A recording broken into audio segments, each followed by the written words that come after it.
What's going on, everybody? Welcome back to another episode here on Ray's Night Shift, where we talk about everything streaming related. Now, today I have a bit of a cold, I'm not gonna lie, so my voice is a little janky, but overall, I'm still gonna pump out this video for you guys, and it's still gonna be pretty good content, in my opinion. So what I got for you guys today is a little philosophy from a guy called Jim Rohn. Now, if you don't know who Jim Rohn is, he's actually the guy that taught Tony Robbins how to do his thing. Now, I'm not here to give you the whole hoorah, hoorah, and then send you on your way without knowing anything. I'm going to apply these principles to streaming, so hopefully we can get you on your way to actually have a better idea and philosophy on how you should actually build your stream. So let's get into it. So Jim Rohn has his own thing on perception versus persuasion. Now, what he means by this is, if he looks at businessmen and they're all polished, they have the nice suits, they look the part. You could tell they've looked up their own studies and seen what it takes to be a businessman. But when it comes to practice, people still don't buy from said person. That's when you have the perception part down, where it's like, okay, this guy knows what he's doing. He dresses the part. He acts as if, but he doesn't have quite the experience to actually pull in a customer. That's when he talks about persuasion. Now, how do we apply persuasion, which allows people to, okay, well, this guy knows what he's talking about because he looks the part, but he also knows the part. Now, how do we get him to actually sell us something, or how does he get people to buy from him? Let's talk about how to do that in streaming. So let's take this practice into the streaming world. How do we do that? Well, you have your perception, and this is how you speak, how you pretty much conduct yourself on stream, how your stream looks, how's your lighting, how's your camera, how's your sound quality? How does this person act in front of the camera? Are they actually moving around and being interactive? Are they comfortable? Or are they just kind of like, hey guys, welcome to my stream. You see what I mean? So that's the beginning part of perception. Now, here's the problem that some streamers get mixed up. And I fall into this category as well. They think, oh my God, I need the best lighting. I need the best audio. I need the best equipment to get everything going so my production looks amazing. Here, hold on there, cowboy. I'm gonna tell you where it's wrong and where I was wrong as well. You see, the thing is, people will walk in and just like a good salesman, they'll be like, this guy likes the part. This guy looks the part, I guess I should say. He looks the part. I could tell he's researched because his stream looks nice, but I don't want to stick around and watch him, even though I can tell he's put some time and effort into his stream. Now, why do they leave? That's so unfair. It's like, what the hell? I have put in my time into getting the lighting right. I've put in my time to get the audio. I've done everything I can. What's going on? Well, here's the part. You got the perception down 100%. Now you need the persuasion, which gets them to buy or stay with your stream. How do you persuade your audience to continue to watch you? I'm gonna tell you how to get into the persuasion part right now. Really quick, before we get into the persuasion portion, if you like this channel and you like streaming content and content similar to this, by all means, consider subscribing down below. I do enjoy making these videos for streamers on how to actually grow their stream, sort of like a business, to kind of get an edge going. So if you like it, by all means, click subscribe. Let's get on to persuasion. So now, in order to persuade a community to actually gravitate towards you and like you as a person, first they need a reason to shop at your stream, to view your stream, to be entertained by you, to give you a chance. And really, this is the part that you need to figure out, but I'm going to give you some suggestions that'll get you on your way. And this is what I mean. Now, a lot of people enjoy going to parties. Not a lot of people like hosting parties, and this is where it's going to really deviate factors whether you're a good streamer or not, because a good streamer is a good host. It just is what it is.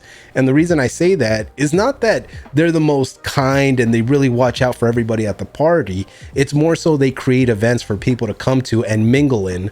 That is the ultimate point to being a streamer, is to create a community that people want to go to that party every single time and time again. So you see Ludwig, he constantly creates events, whether it's a subathon, whether he's cooking for people, whether he's creating some kind of little tournament for his viewers. That is exactly what you need to do in order to grow quickly. Unfortunately, the days of just streaming a video game is starting to dwindle away, and the reason for it is because why should I just watch you play video games when this streamer over here is allowing me to play with them? And not just play with them, they're also having some kind of event that makes it worth it, maybe a tournament, something that gets hype. Now, hype isn't everything. Not everybody wants to be, charged 100% of the time. You can definitely build a smaller community, but once you want to start really growing, that is when you need to have more events and something for your viewers to look forward to. Not just date-wise from, maybe next Wednesday or next month, but also within your very own stream, like the same one. So you could tell them, hey, this hour we're doing this, the second hour we're having community time, the third hour, so on and so forth. You really want to have events, and that's the key to actually growing not just content in general on Twitch, but really anywhere. It's really marketing in general. You need people to have a feeling of belonging in your community. The second you're able to crack that code that makes people feel like they belong, that is when you're really going to start seeing success. But it comes with issues, and I'll tell you why right now. Whew, between the lights, this sweet little sweater vest I got rocking here, and pretty much forgetting my lines, it's starting to get a little hot. But let's keep going. All right, so let's continue. How do we actually build a community using Warzone, for example? You can apply this to any game, but I love the game Warzone, as you know if you've been watching my channel for a while. And I gotta tell you, one way to do it is actually to make custom games that your viewers can come in. So that's the main takeaway. Find a game that people can watch you, and you can add them to your friend list or the game by some means, and they can play with you. Not only are you building a community of people that are enjoying playing together in your parties, but they're also coming to you to host those parties. So it's a win-win. A lot of people get stuck on, oh, well, they're just joining my stream just so they could play in my games and not really interact with me. While that may be true, you're not looking at what you're really benefiting from this. You're building a community. You're building an environment where people come to you to have fun, and that's going to go a long way. That doesn't mean that you strictly become a community streamer and everything you do revolves around your community playing with you. Of course not. But when you implement these type of things, it makes it easier for you to be the full package when it comes to a streamer.